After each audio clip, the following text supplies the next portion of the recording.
All right, we're live. All right, here we go. Everything commercial real estate. So here's what I love about commercial real estate is that it's all income based, right? So there's always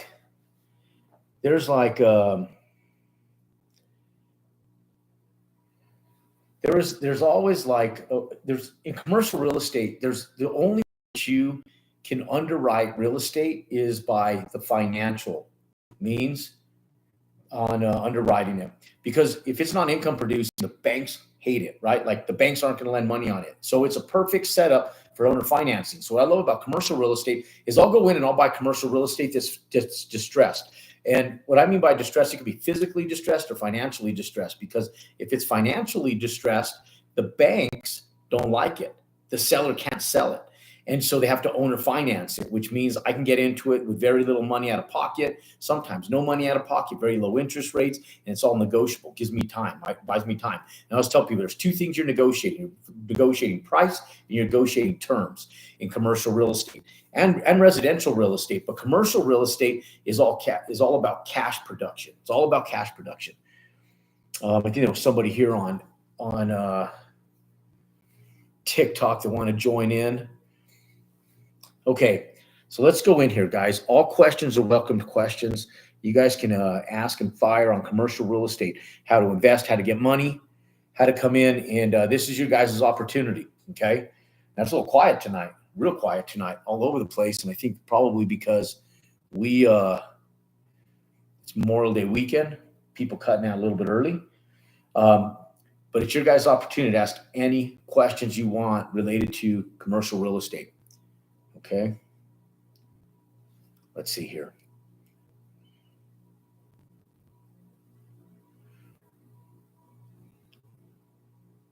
Okay, so here's the thing, guys. I just had a question here. If you guys come in and how do I finance my first property? Well, you have to have something that's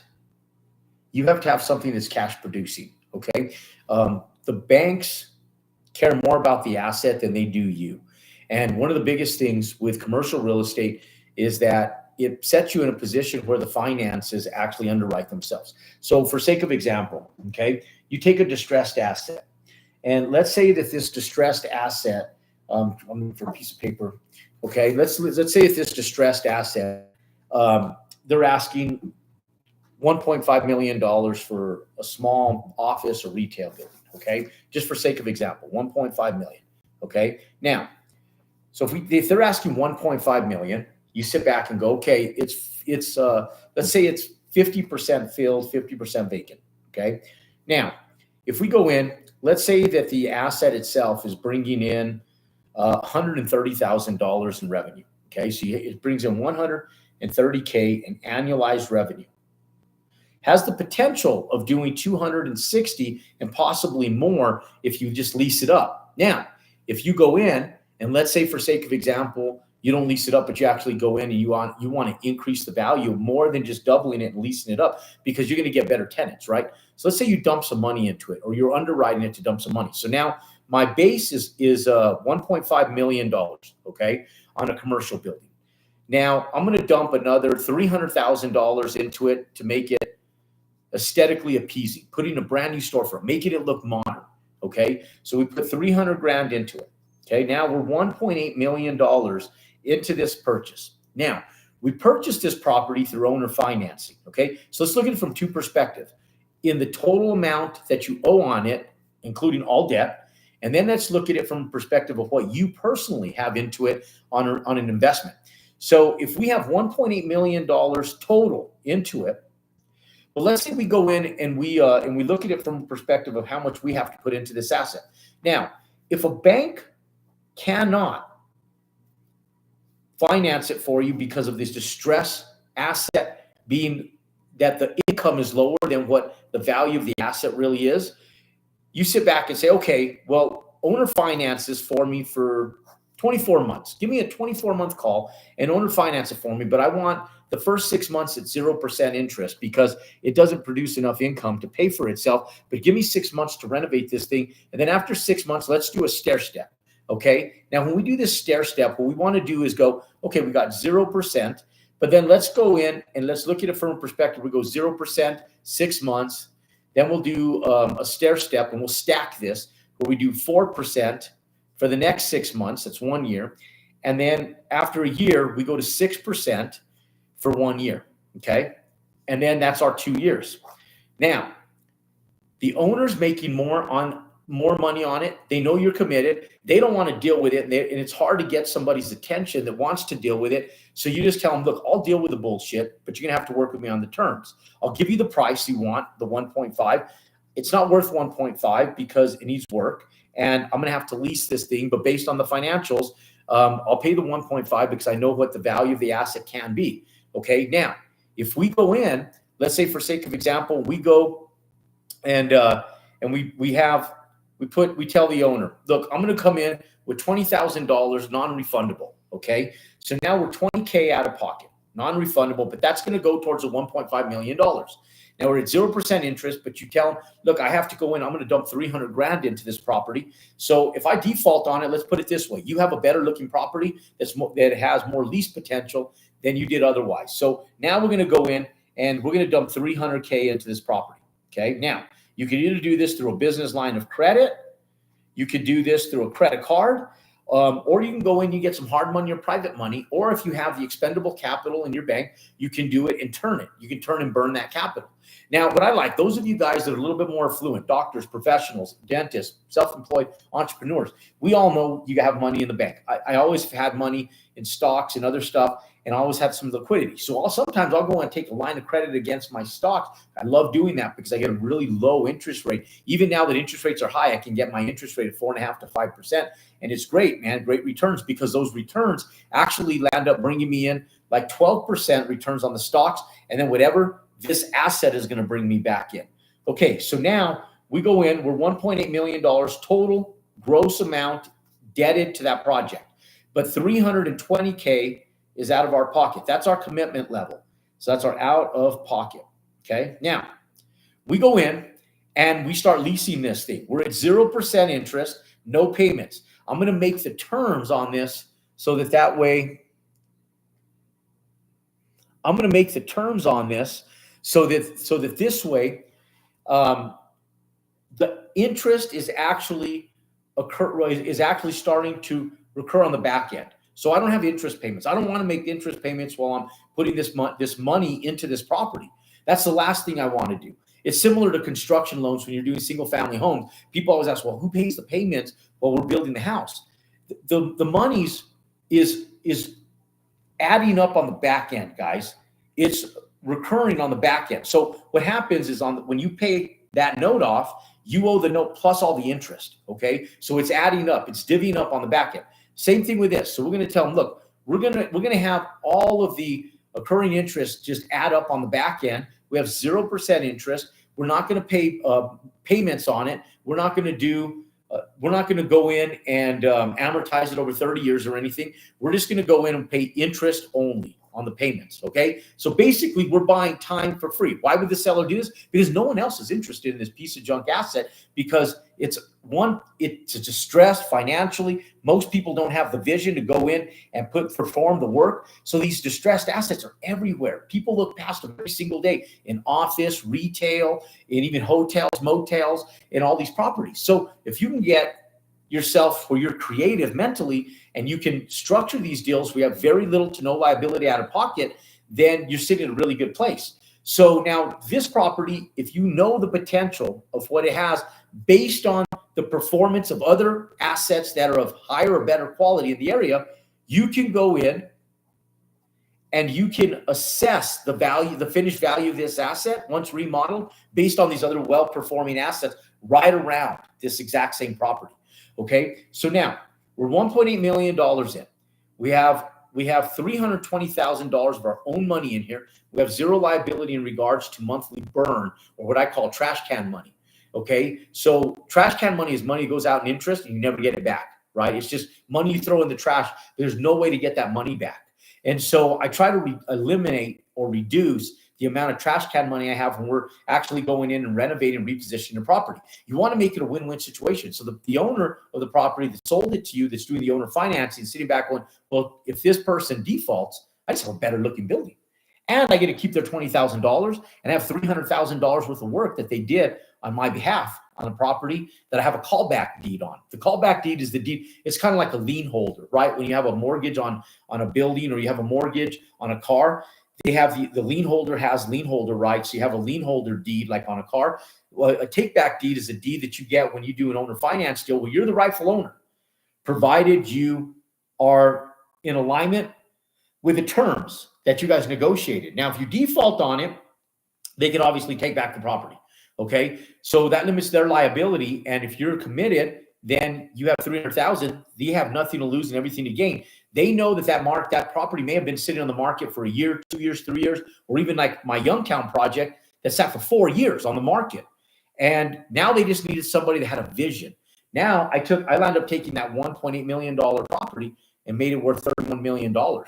And so one of the big things is position yourself to be able to win financially, no matter what you do. So here's the thing, ladies and gentlemen, when we go in and we look at this from a perspective of long-term value. Okay. We have $130 of annualized revenue coming in. That's before expenses though. Okay. That's our gross operating income that the property is coming with. Now we put 320 in. We're expecting to get a minimum of another 130K in annual returns because it's only 50% occupied. Now, one thing that we know about like retail is that the national average is 85% occupancy nationwide. We put money into it. Maybe we can get it to 90%. Let's look at it from a national average of 85% though.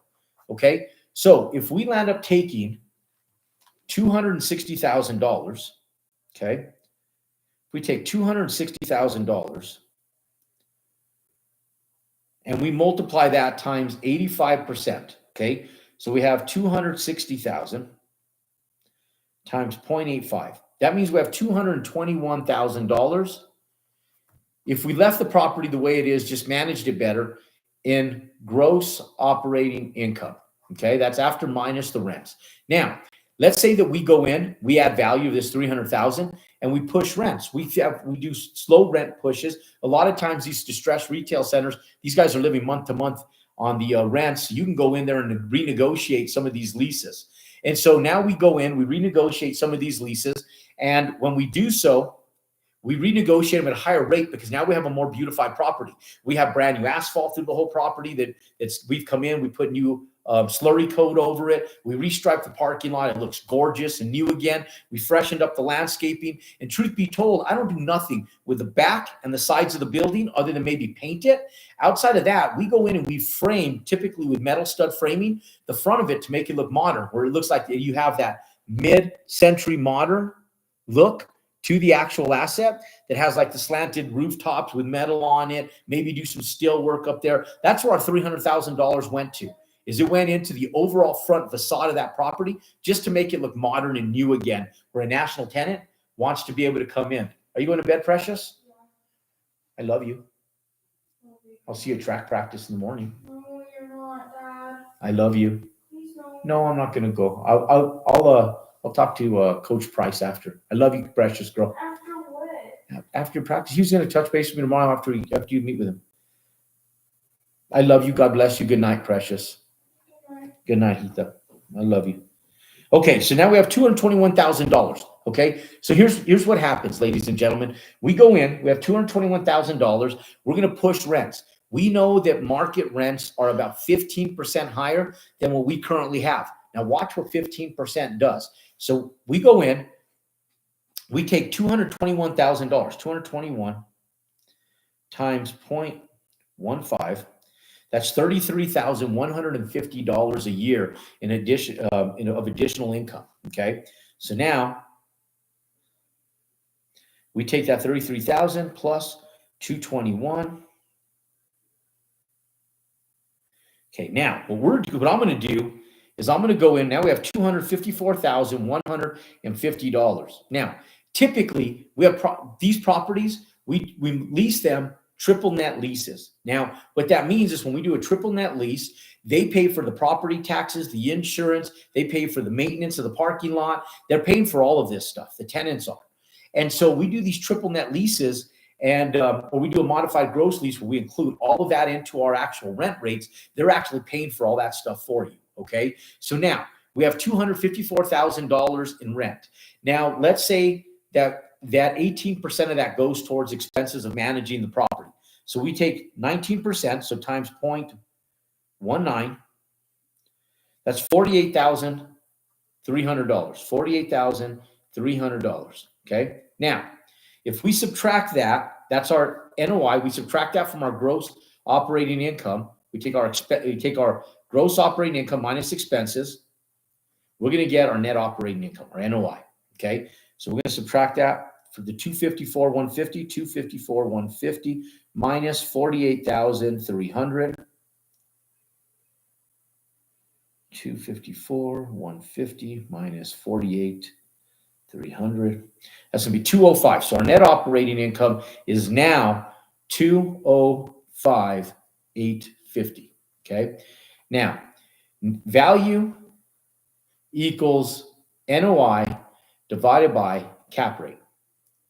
We're going to underwrite this at a 7% cap rate because that's what most retail is underwriting right now for debt on debt ratios. So if we do a 7% debt ratio, our cap rate has to at least meet our debt ratio. So if we underwrite this at a 7% debt ratio, we take 205 divided by 0.07. That means we have a new valuation on this property of $2,940,714. Okay. We are 100% into this project at $1,800,000. So now we subtract the $1,800,000 out of the price, and that means that we just made in less than 2 years. This is about a 6-month renovation, repositioning, and 6 months lease up. You're going to start pre-leasing immediately with your conceptual drawings, and so now in about a 12-month full cycle project, you're doing $1,140,714 increase in value in 12 months. You just increased your net worth by $1,140,714 in 12 months, just with one small project with only $320,000 out of pocket. Now, here's what's cool. You can keep and hold that asset, and when you refinance it, now you can pull your $320,000 out, and you can just keep the property, and you can just cash flow. And what's cool about that is now you have a property worth $2,940,714. And if you take a 7% cap rate on that, so you take a times 0.07, you have $205,000 in cash flow every single year. Okay. So you have $200,000 of passive income, or you can just sell the property and take $1.14 million, or you can keep the property, make $200,000 a year, and you can go in and cost segregate this property. And until you go out and you generate over $2.5 million in net taxable income, you pay $0 in income taxes, especially right now that 100% bonus depreciation came back, provided that the land value on that is about $300,000, which you cannot depreciate, by the way. And now you can go in and depreciate the rest of that asset all in 1 year. Now, that's what you call a win-win-win situation on commercial real estate. Now, most people don't understand this, but it doesn't take a lot of money out of pocket. And the money that you would normally take out of pocket to go in and do this on a down payment in itself, you're doing the renovations with. And so you're actually adding to the overall asset value, increasing the valuation, your net worth, and what your profitability is going to be. Now, that, ladies and gentlemen, is much better than going in and having an executive job trying to get yourself to $1 million valuation. And that's a 12-month full cycle project. Very simple, very easy. We used to buy these buildings, and I did these in early years forever. I always did them. In fact, I even told my wife last year, I said, damn, we should buy another little retail building just because those things print money, I told her. You know, they still produce. You know, the same thing happens in multifamily real estate, ladies and gentlemen. Problem with multifamily is that even the distressed stuff is overpriced, so I just build that stuff ground up. Now, what I will do sometimes is I'll take this type of distressed asset and I'll reposition it completely into multifamily, provided that it has the bones you need. The problem with multifamily with heavy lift repositioning right now is that if you cannot reposition that asset to make it look like it's a brand new asset inside and out, you're competing against a market right now where there's lease up happening because things were so stimulated and so many rooftops got built over the last several years that until the absorption rate of what was built back from 2000 to 2023 is fully leased up, you're going to be sitting in a position where you're competing against it. And so you need to make sure that your product that you're competing against, everything that's getting absorbed, is equal to better quality than what's out there, so you absorb the lease up quicker than some of the larger guys. Okay, that hands down is super important. Now, ladies and gentlemen, I'll take a handful of questions. Tom, thanks for the gift. Love and appreciate you. Susan, thanks for the gift. Love and appreciate you guys. You guys on TikTok are crushing it tonight. Love you guys. You guys on Instagram are a little slower, but I love you guys too. And you guys on YouTube are sitting kind of in between both of these guys. But TikTok, you guys are crushing it like you guys always do. Okay, cool. Any questions, ladies and gentlemen? This is your chance. Ask me anything commercial. Okay. Let's see. I'm going to go in here. Boom. Okay, cool. All right. We have great stuff. I have comments on both IG, comments over here on TikTok, and YouTube. You guys are usually really active. You guys are quiet tonight. You guys scared because I'm not talking about multifamily or building houses? It's all right. There's money in all commercial assets. We own all of them. Warehouses. We own retail centers. I still have over 1 million square feet of retail centers. And the oldest one I purchased is a heavy lifting remodel project back in 2000. How can I build while I can't be in the state? I'm a long haul trucker. Oh, cool. So we have a lot of truckers. First, you have to get educated, right? You have to be familiar with the area. We do a lot of stuff that we manage. I build in states that I'm not in either. You do have to hire good people. In states that I'm not in, I hire a general contractor. I'm the developer. I'm the ownership group, but I don't necessarily have to be the general contractor and build it. So there's a way. It's called process of 30 on how we hire contractors. And then we put on site, like the cameras on there. We have the app, so we can actually watch our job sites, make sure people are there. There's boots on the ground. If you're out of town, you're on the road and you're driving trucks, you can manage these assets. But do it in an area that you're semi-familiar with if you're just getting started, is my first suggestion to you. Okay. Now, cool comments. Español. Yeah, I have a little bit of Spanish. I just don't know how to speak it. I speak Spanish like a kindergartner. Sorry. Cool. All right, let's see here. Español, joined. Okay. Got a comment here. If I have commercial property in San Antonio, Texas, should I build warehouses or try to convert to build multifamily eightplex? Great question. It's not a question I can answer. Let me explain why. And it's not a question you can answer. The market will depict what needs to be built in an area. And this is the biggest single mistake that most people make. And so most people don't realize, they go in and they try to figure out, what should I do and what should I put and build in this area? Now, you build what's needed in the area. That's what you build. Okay. So if you go in and you want to talk to the warehouse brokers. And what I love about commercial real estate, especially in big cities like San Antonio, is that real estate brokers are like medical professionals that specialize. Where if you have if you go in and you're a doctor, you could be an eye doctor and specialize in optic. You could be a renal doctor and specialize in kidney and renal. You can be a pulmonary doctor and just work on lungs. You can be a cardiac doctor and just work on the heart. You can specialize, right? So real estate is very similar, especially in the commercial real estate sector. You go in and you can become a warehouse professional, an industrial professional that deals with just industrial real estate only, okay? And that's all you deal in. Then there's multifamily brokers, and that's all they deal in is multifamily. In fact, big cities like Fort Lauderdale, Miami, in fact, I go in there in the same office, not only they deal in multifamily, but there's one broker that deals in Class A multifamily, and that's the brand new stuff. And then there's another broker that deals in the Class C multifamily, which is the older vintage stuff. And they don't even moonlight across each other's paths. Like I'll go in and I'll talk to Caleb, and I'm looking at value add stuff, and then I'll start talking about new development. He said, outside of my bucket, why don't you go talk to Zach? Zach is the new Class A guy. He understands new construction, commercial real estate better than I do. He's your guy, right? So then I go talk to Zach. Now, same office, different professional. And so what's cool is if you go talk to these guys, they can tell you, you talk to the warehouse guys that specialize in warehouse and industrial real estate, and you sit back and say, is there a need for industrial warehouse? And if there is, can you provide me a pro forma of what the actual assets are bringing in, a price per square foot, and what is the most desirable warehouse asset that I can build in this area for the largest return on investment that is needed right now? Because it doesn't matter if you don't lease it up, even if it has the highest rate of return, but you can't lease it, then it's worth pot shit. It's worth zero.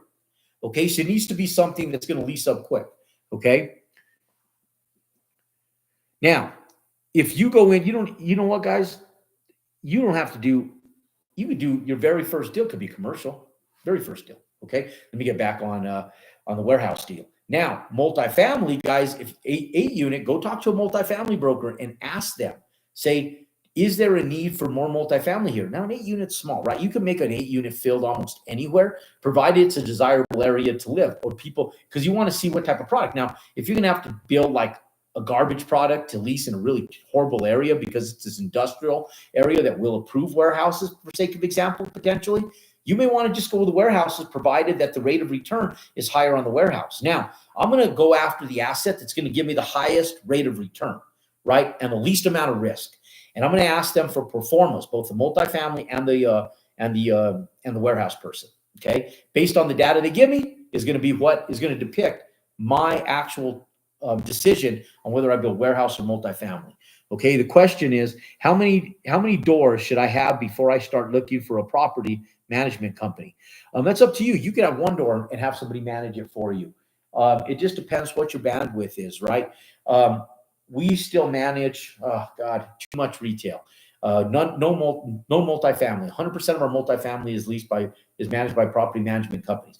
Now, the magical number is 60 units if you want an on-site property management and that the property will pay for the staff for maintenance and property management where they're on-site and you have full-time people. Anything under 60 units doesn't pay for a full-time on-site property management company or a full-time on-site maintenance person. You have to be over 60 units to be able to afford that stuff because unit density fixes most variables. When I say most variables is the more revenue you have coming in, the more you can afford to pay for the convenience of having people manage and maintain your property for you. For sake of example, I look at everything from a financial perspective. If the money is there and I know what that property is performing at, and I see slow rent increases and revenue actually growing a little bit, I know that property is running pretty well. So I may just stop by that property 2 or 3, maybe 4 times a year, once every quarter, just for boots on the ground and accountability. That's it. Then if I start seeing revenue drop, they're always going to say, well, the market's tough. And they're going to use the market as the excuse. That's when I start showing up more regularly. And typically, I find out that the property manager is moonlighting. They're never there when I show up. Never. Okay. And so you want to make sure you have a good property management company. Now, provided that you can't afford to have an on-site property management company because maybe it's 30 units, you can still hire a property management company. They're just not on-site. And so the percentage of return is going to be adjusting based on their workload of managing your property. The smaller ones take less time, so your percentage of your management fees is going to be lower, obviously. Okay. Good questions, guys. Good questions. So you're going to have to decide what your bandwidth is to manage the property. Okay. Do you encourage more? Let me see. My badge. Thanks for the badge, Neo. Thanks, Tremor Fury, for the badge. Appreciate you guys. Okay. IG. Here's some people on IG. Here you guys go, IG. IG, you're getting a little active now. All right. Hello. How would you calculate how big of a house makes sense to build if you spend $300K on a property? How do you do the napkin math if it makes sense? Okay, so you're going to go into the demographical area. You cannot pencil a property until you affirm the comps. Everything is comp based, guys. Everything. I just preach this. I preach this. Everything is comp based, guys, and I preach this stuff. Look, here's the thing. When you guys go in and you guys look at a property, you can't assess if it can afford a $300,000 bill until you assess the value of that asset. Now, I will tell you, just because I know it's probably going to be, you're going to need at least a $600,000 asset or more to be able to afford a $300,000 bill. Now, the price per square foot, you could divide it and you could just decide how many square feet you can build. But I'm not going to decide any of that shit. Like, I don't decide how many square feet I build. You know, once I'm in an area and I've obviously built in that area for a long time, then I know what square footage I build. But until you know, you have to affirm the demographics of what people are buying in that area and who are those people. Like, I know that my area, people are buying stuff between 2,200 square feet and 3,500 square feet. The vast majority is between 2,300 square feet and 2,800 square feet, within that 500 square foot range. That's where the vast majority of 85% of the sales sit in the area that I build. So if that's where the vast majority of homes sit, that's what I'm gonna price out. Now, the back of the napkin, what you're gonna do is you're gonna say, okay, this is my cost for the land. That's my first cost. Second cost, and I'm going to take my national average of 141 a square foot. I'm going to say, okay, I'm going to self-perform the GC roll. So I know I'm not going to have that expense. For those of you guys that don't have that type of experience, need to be able to get into this slower, then you can expense about $15 a square foot for the GC roll. So now we're at 140. That's going to be 155 a square foot just to hire a GC. Then we don't want to build just the norm, just the average, because that's what Pulte, Lennar, Toll Brothers, LGI, that's what all these guys are building. Now we want something a little bit nicer. So we're at 150 a square foot. We're at 155 a square foot with a general contractor. And let's go ahead and put another $10 a square foot into this build. So that way we have a nice home, guys. Like, trim this thing out right, because sophisticated buyers know when you trim it out nicely, or you've done it conservatively and you're selling them trash. Okay, they know it. Buyers are very sophisticated. So what we'll end up doing is we'll go in and we'll assess the value of the property. We'll go in and we'll set the price of the build, and the price of the build is going to be right around that 165 a square foot mark, $165 a square foot mark. Okay, now when we take that $165 a square foot, we know that the houses in that area are, the vast majority of that average mean is, let's call it 2,400 square feet. So 2,400 square feet, 2,400 multiplied by that 165 a square foot, that's $396,000 in build cost to build what is being built in that area. Okay. Now, let's say that those houses are selling for $305 a square foot. Okay. So we have $305 a square foot resale price. Okay. Now we know that we're $396 for our build cost. We know our land was about $100,000, $100K. Now we know that our debt service is going to be right in the neighborhood of about $20,000, because we have $396 for the build cost. We have $100,000 for the land. We want the bank to pay for the land for us. The note is going to be what's called escalating payments, and so it'll escalate as you do the draws. So now we're a total of $396. That's a $416,000 all in. Okay, $416 all in. Now, if we're going to sell that house, we know that the house was selling for $305 a square foot, and it's 2,300 square feet. So 2,300 times 305. That's $701, $701,500. Okay, so we're going to subtract out the 416. But let's get our commissions that we're going to pay. It's about 6%. So times 0.06. That's going to be $42,000. Okay. So $42,000 in closing cost. Okay. Now look how fast I do this. And look, guys, I'm doing it to teach you guys. I'm not even just doing, when I do it, I just do this stuff fast. We're banging this stuff out, man. We're just going in, boom, boom, boom, boom, boom. 165 square foot. This is the land. This is my interest. This is my payment. This is what the comps say. I'm going to take my comp price. I'm going to plug in my comp price, my price per square foot, days on the market. I want the highest comp price, lowest days on the market. Highest comp price, it's the lowest days on the market. That's what I'm going to build.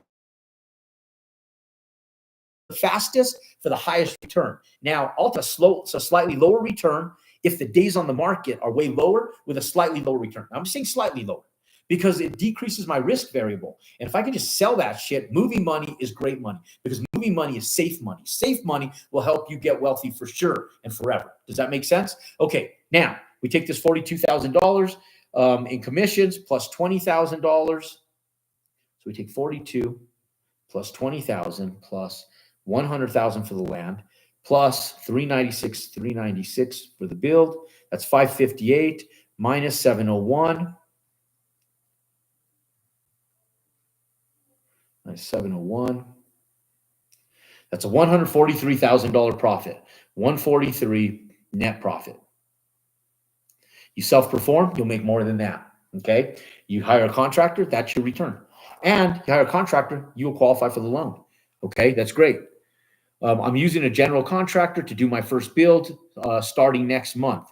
Awesome, good deal. Now, one of the big things, Fluent, is that when you hire GC, just make sure your GC is bidding everything on the under air or the livable square footage, okay? Not gross square footage, or you'll get screwed. Make sure you underwrite for profitability and make sure that your contractor, depending on what you're building, isn't making more than 15% cost plus. That's the cost of materials plus labor and then 15%, okay? That way you know that you're going to be someplace in between $40,000 and $60,000 that you're paying them out in fees and no more than that, okay? Good job. Want to see you kick ass on that, by the way. Okay, let's see here. IG. Okay, there's another one. Let's see. What are the cost to entitle a property for development? Depends on the property, right? If you're talking a single family home, you're going to spend someplace in the neighborhood of about $3,000 to $5,000, depending on what you're building and where you're at. Okay, and what the city municipal fees are going to be. Architecture might cost you for like a 2,500 square foot house is going to cost you about $3,000. Survey work's going to cost you about $1,000 for a topo, and you need to make the seller responsible for giving you a boundary survey. Make it make the boundary survey their expense, not yours, their expense. You have to pay for the topographic survey, because you're going to need that for the peaks and valleys to figure out where the house placement goes. Okay, now, when you go in and you do that, then you're going to have a structural engineer stamp your drawings, maybe like $800 to $1,000, and then you're going to have a civil engineer who's going to do your civil engineering, grading, and drainage plan for you with certifications. It's going to cost you about $2,500 to $3,000. So you'll be somewhere $7,000 into entitlements, give or take. Municipal fees are typically pretty small until you go after your permits and you pay your permitting fees and your impact fees all at the exact same time. And one of the cool things is that your loan if you talk to your lender, you may be able to get your loan and your lender to pay for your escrow fees and you may be able to get your lender to pay you back for your entitlement fees and impact fees, and pay those impact fees at closing as part of the draws, part of your first draw that goes directly out of escrow straight to the municipality, which is really cool. Okay. Now that takes some communication with your title agent, by the way.